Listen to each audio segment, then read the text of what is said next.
Wire, सर्व motor याचा उपयोग करून आम्ही हा प्रोजेक्ट तयार केलेला आहे.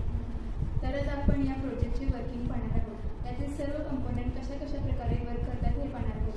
आता आधुनिकचा जमाना चालू आहे, सर्व काही ऑनलाईन चालू आहे. त्याचप्रमाणे आता रेशन कार्ड जाऊन RFID कार्ड आणण्याची गरज आहे.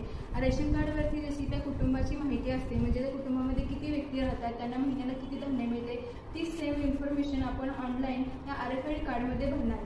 आता आपण जसे रेशनच्या दुकानात जाऊन आपण ते रेशन कार्ड देऊन त्याच्यावरती नोंदणी करून मग आपल्याला रेशन मिळणार, तर ते असे होणार नाही. आपण डायरेक्टली रेशन दुकानामध्ये जायचे, तिथे हे RFID कार्ड तिथे बसवलेल्या RFID सेन्सरवरती सेन्स करायचे.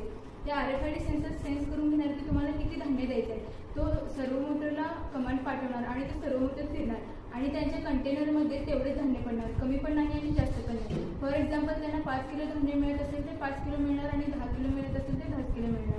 अशा प्रकारे हे प्रोजेक्टची वर्किंग. रेशन दुकानात सतत होणाऱ्या भेसळीमुळे सामान्य नागरिकांना त्यांच्या हक्काचे धान्य त्यांच्यापर्यंत मिळत नाही, किंबहुना शेतकऱ्यांकडून डायरेक्ट व्यापारी वापरकरून धान्याच्या दरामध्ये हेराफेरी करतात. आमच्या या प्रोजेक्टमुळे या सर्वांनाच आळा बसेल. याचा सर्वांचा विचार करून आम्ही हा ग्रेन वेंडर मशीन प्रोजेक्ट तयार केला आहे. या प्रोजेक्टचा मुख्य उद्देश म्हणजे भारतातील काळा बाजार रोखणे व सामान्य नागरिकांना त्यांच्या हक्काचे पोषक धान्य त्यांच्यापर्यंत पोहोचवणे हा आहे.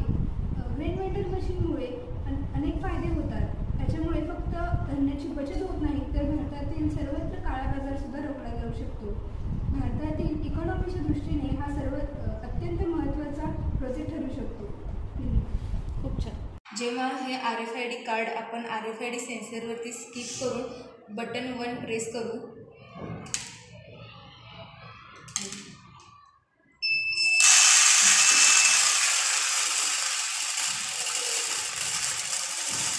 पाहू शकता आपण कार्ड स्वीप केल्यानंतर ॲटोमॅटिकली त्यांच्या हक्काचे धान्य त्यांच्या कंटेनरमध्ये आपोआप फिल झालेलं आहे.